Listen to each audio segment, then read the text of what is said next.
إن الحمد لله والصلاة والسلام على رسول الله أما بعد فأعوذ بالله من الشيطان الرجيم بسم الله الرحمن الرحيم সমস্ত প্রশংসা মহান রব্বুল আলামিনের জন্য, যিনি আমাদের সকলকে সুস্থ রেখে সবল রেখে আমাদেরকে আজকের ক্লাসে উপস্থিত হওয়ার জন্য তৌফিক দান করেছেন।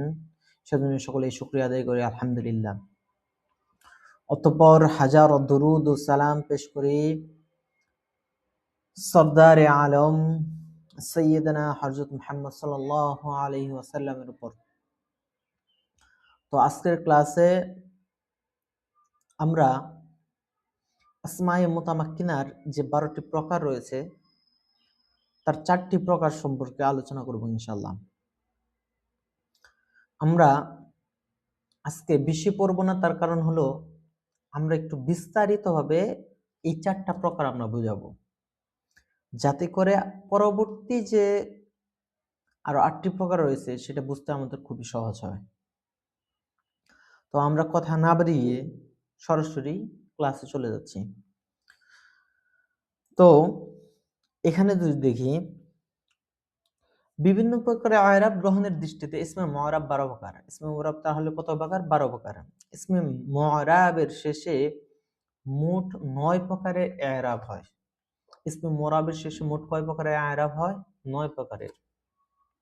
প্রথম প্রকার ইরাব দেখি, এখানে 3টা বিষয় দেওয়া আছে: মুফরদ, মুনসরিফ, সহিহ, জারে মাজরি, সহিহ আর জামা মুকাসসারে মুনসরিফ। এই 3টা বিষয় দেওয়া আছে। এখন আমরা বলি, প্রথমেই আমাদের জানতে হবে মুফরদ, মুনসরিফ, সহিহ কাকে বলে। মুফরদ, মুনসরিফ, সহিহ কাকে বলে?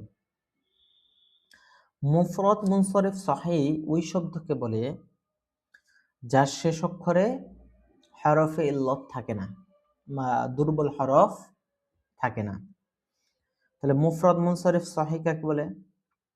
যার মধ্যে দুর্বল হরফ, যার শেষ অক্ষরে দুর্বল হরফ থাকে না, তাকে মুফরদ, মুনসরিফ, সহিহ বলা হয়। তো মুফরদ মানে একক, মুনসরিফ মানে পরিবর্তনশীল, আর সহিহ মানে হরফে ইল্লত যেটাই থাকে না। তো এরকম শব্দগুলো দেওয়া আছে যার শেষ অক্ষরে কোনো হরফে ইল্লত নেই, যেমন আইনুন, কওলুন, খালিদুন, যাইদুন, বাকরুন। তো তারপরে দেওয়া আছে মুফরদ, মুনসরিফ একক শব্দ, মুনসরিফ পরিবর্তনশীল, জারে মাজরি, সহিহ যেটা সহির মতোই কিন্তু সহিহ না, সহির মতোই কিন্তু সহিহ না। সহির মতো সহিহ না, আবার সহির মতো হলো কিভাবে?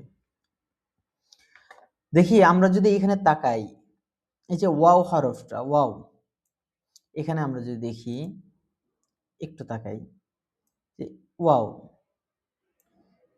এই যে শেষ অক্ষরে ইয়া, এগুলা রয়েছে, এগুলা কি রয়েছে? তো এগুলা থাকার কারণে এই শব্দগুলা সহিহ না, এই শব্দগুলা সহিহ না। কিন্তু সহিহ না হইলে এই শব্দগুলা কি না? সহিহ না। কিন্তু সহিহ না হইলে কোন শব্দের শেষে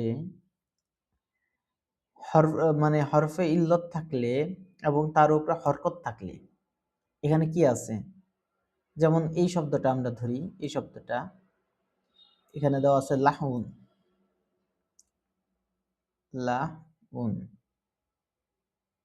এই যে লিখলাম, দেখি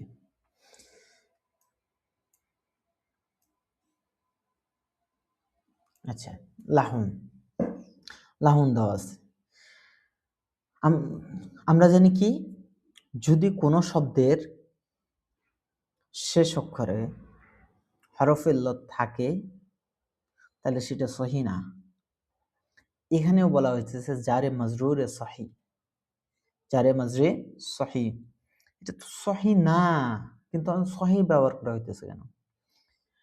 কারণ হলো হরফে ইল্লত, শব্দের শেষে হরফে ইল্লত আছে, সহিহ না। কিন্তু হরফে, কিন্তু কথা হলো হরফে ইল্লত শেষে, শব্দের শেষে যদি হরফে ইল্লত ওয়াও অথবা ইয়া থাকে, ওয়াও আলিফ ইয়া কোনটা থাকে, তার উপরে যদি হরকত থাকে, এই যে জবর জের পেশ এগুলা থাকে, তাহলে সেগুলো উচ্চারণ করা কঠিন হয়ে যায়। উচ্চারণ করা কি হয়ে যায়? কঠিন হয়ে যায়। কিন্তু এখানে যদি আমরা দেখি যে নাবিয়ুন, এই যে নাবিয়ুন শব্দটা, এই নাবিয়ুন শব্দটা যদি দেখি আমরা, এই নাবিয়ুন শব্দটা উচ্চারণ করা কঠিন হইতেছে না, উচ্চারণ করা কঠিন হইতেছে না। কিন্তু কেন? এই লাহুন শব্দটা আমরা যদি দেখি, এই লাহুন শব্দটা উচ্চারণ করা কঠিন হইতেছে না, কিন্তু কেন উচ্চারণ করা কঠিন হইতেছে না কেন? কারণ হলো যে এর পূর্ব অক্ষরে যদি দেখি, এই যে প্রত্যেকটার পূর্ব অক্ষরে একটা করে কি আছে? সাকিন আছে। একটা করে কি আছে? সাকিন আছে। এই যে পূর্ব অক্ষরে একটা করে কি আছে? সাকিন আছে। এই সাকিন থাকার কারণে এই হরফে ইল্লত গুলা উচ্চারণ করতে কঠিন হইতেছে না। উচ্চারণ করতে কি হইতেছে না? কঠিন হইতেছে না। তো এই জন্যে, যেহেতু কঠিন হইতেছে না, সেজন্যই বলা হইতেছে যে জারে মাজরি সহি। সহি যেমন উচ্চারণ করতে কঠিন হয় না, তেমনি যেহেতু কঠিন হইতেছে না, এই কারণে বলা হয় জারে মাজরি সহি। জারে মাজরি সহি। তারপরে আমরা যদি এর দিকে তাকাই, দেখি তারপরে জম্মা মুকাসসারে মুনসারিফ। জম্মা মুকাসসারে মুনসারিফ। জম্মা মুকাসসারে মুনসারিফ কাকে বলা হয়? জমা শব্দের অর্থ হলো একত্রিত করা। জমা শব্দের অর্থ কি? একত্রিত করা। মুকাসসার অর্থ ভাঙ্গা। মুকাসসার অর্থ কি? ভাঙ্গা। মুনসারিফ অর্থ পরিবর্তনশীল। মানে এটা এমন শব্দ হবে যা বহুবচন হবে। বহুবচন হবে। এক, বহুবচন হইল। ভাঙ্গা হবে। ভাঙ্গা হবে। ভাঙ্গা শব্দ হবে। ভাঙ্গা শব্দ হবে। আর হইলো পরিবর্তনশীল হবে। আর কি হবে? পরিবর্তনশীল হবে। এখন এটা আমরা কিভাবে বুঝবো? এটা বোঝার জন্য আমরা দেখি রিজালুন শব্দটা, রিজালুন শব্দটা কি ছিল? মূলত ছিল হলো রজুলুন। রজুলুন, রজুলুন থেকে, রজুলুন অর্থ একজন পুরুষ, আর রিজালুন অর্থ বহু পুরুষ। বহু পুরুষ এক বচন থেকে বহু বচন হয়ে গেছে। এই যে এক বচন থেকে বহু বচন হইল, এখানে কি তার আগে এর জিমের পরে কোনো আলিফ ছিল? জিমের পরে কোনো আলিফ ছিল? নাই। কিন্তু এখানে কি আলিফ আছে? দেখো তো, এখানে একটা আলিফ আছে কিনা? হ্যাঁ আছে। এই যে আলিফটা আসলো, এই যে অতিরিক্ত আলিফটা আসার কারণে দুইটার মধ্যে একটা ফাটলের সৃষ্টি হইলো। দুইটার মধ্যে একটা কি হয়েছে? ফাটলের সৃষ্টি হয়েছে। এই জন্যে একে বলা হয় জমা মুকাসসার, ভাঙ্গা, মুনসারিফ, পরিবর্তনশীল, এরকম শব্দ। তারপরে কিতাবুন থেকে কুতুবুন হয়ে গেছে, মাঝখানে আলিফ নাই। কলামুন থেকে আকলামুন হয়ে গেছে, মাঝখানে লাম আলিফ আইসা পড়ছে। পূর্বে একটা আসছে, হামজা আসছে। তো এরকম জাবালুন থেকে জিবালুন, শাজারাতুন থেকে আশজারুন। তারপরে এরকম পরিবর্তন হয়েছে বহুবচন করার ক্ষেত্রে। এরকম পরিবর্তনশীল শব্দগুলাকে বলা হয় জমা মুকাসসারে মুনসারিফ। জমা মুকাসসারে মুনসারিফ। আশা করি তিনটা বুঝতে পারছো। একটা হলো আমরা যেগুলা বিষয় নিয়ে কথা বলবো, যেগুলার কোন অবস্থায় কি আরাব গ্রহণ করবে, এগুলা নিয়ে কথা বলবো। আর তিনটা বিষয় হলো মুফরাদ, মুনসারিফ, সহি, জারে মাজরে সহি, জমা মুকাসসারে মুনসারিফ। তিনটা বিষয় আশা করি বুঝতে পারছো। এখন আমরা যাব কে কখন কি এরাব গ্রহণ করবে, কে কখন কি এরাব গ্রহণ করবে।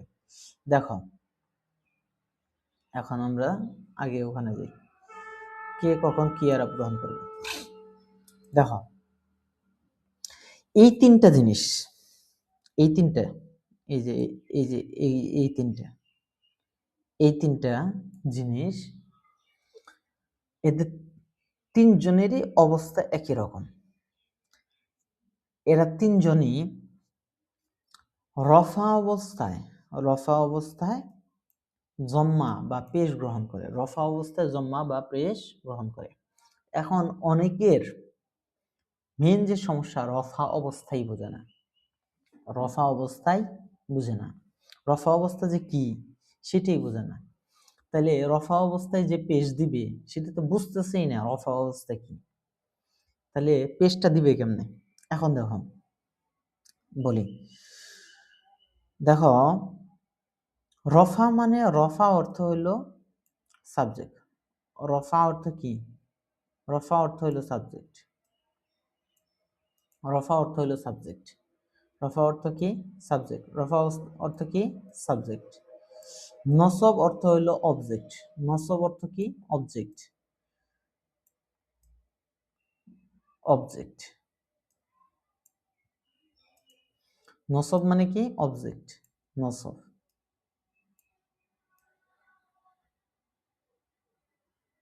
আচ্ছা, নসব। নসব অর্থ হইল অবজেক্ট। এখন রফা অর্থ কি? সাবজেক্ট। আর নসব অর্থ কি? অবজেক্ট। এই দুটো আমরা বুঝলাম। এখন রফা অবস্থায় সাবজেক্ট, নসব অবস্থায় অবজেক্ট, এটা আমরা কেমনে বুঝবো? নসব অবস্থা মানে অবজেক্ট, রফা অবস্থা অর্থ সাবজেক্ট। আচ্ছা, সাবজেক্ট কাকে বলে? সাবজেক্ট কাকে বলে? ইংরেজিতে কাকে সাবজেক্ট বলা হয়? বাক্যে যে কাজটা করে, বাক্যে যে কাজটা করে তাকে বলা হয় সাবজেক্ট।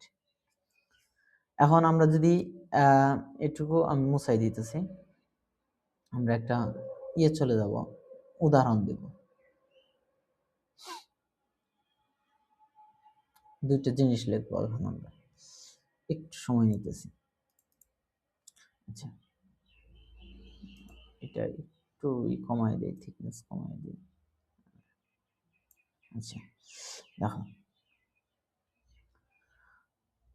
আচ্ছা দেখো, খেয়াল করো, রফা অবস্থায় সাবজেক্ট, রফা মানে সাবজেক্ট আর নসব মানে অবজেক্ট। আচ্ছা, এখানে দেখি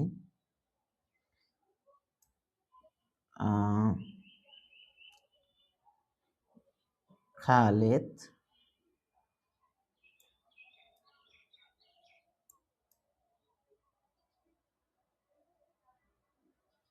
খালেদ এসেছে।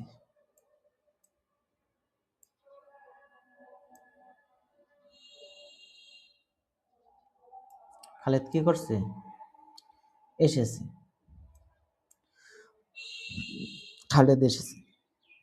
আচ্ছা, এইখানে এই শব্দটুকুর মধ্যে, এইটুকুর মধ্যে কাজটা কে করছে? আসার কাজটা কে করছে? আসার কাজটা কে করছে? খালেদ। আসার কাজটা কে করছে? খালেদ। তাহলে বাক্যের সাবজেক্ট কে? খালেদ। বাক্যের সাবজেক্ট কে? খালেদ। এটুকু বুঝছো তো? তাহলে সাবজেক্ট কে? খালেদ। এখন আরেকটা উদাহরণ দেই।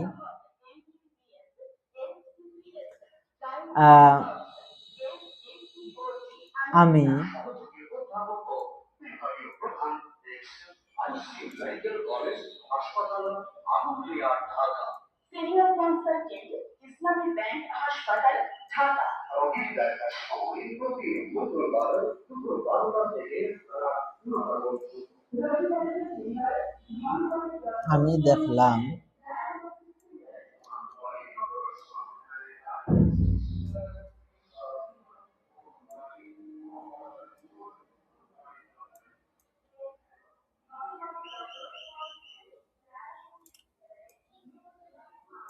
আমি দেখলাম খালেদকে।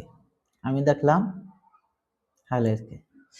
আচ্ছা দেখো, আচ্ছা এখানে দ্বিতীয় এই যে 2 নম্বরে, দেখো তো, এখানে এই বাক্যটাতে আমি দেখলাম খালেদকে, এখানে দেখার কাজটা কি করতেছে?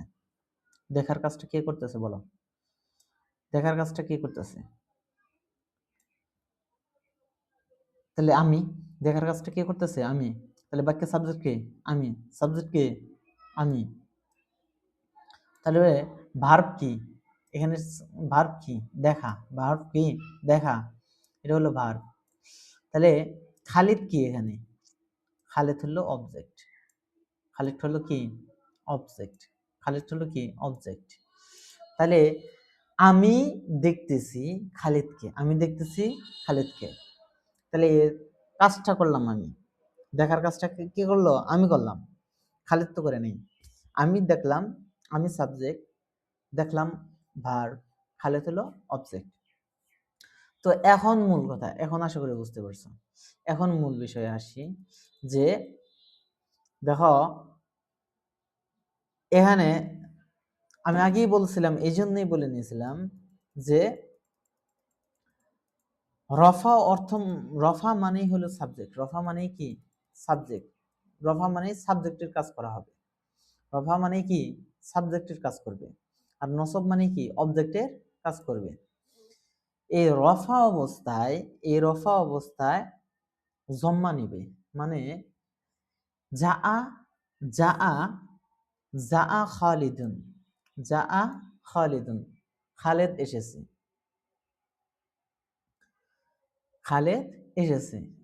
এখন খালেদের অবস্থান কি সাবজেক্টের অবস্থানে, খালেদের অবস্থান কি সাবজেক্টের অবস্থানে, এই জন্য খালেদের উপরে দুই পেশ বা জম্মা, এক পেশও হতে পারে দুই পেশও হতে পারে, সেটা বিষয় না, জম্মা থাকবেই, এক পেশ বা দুই পেশ যেটা একটা থাকবেই।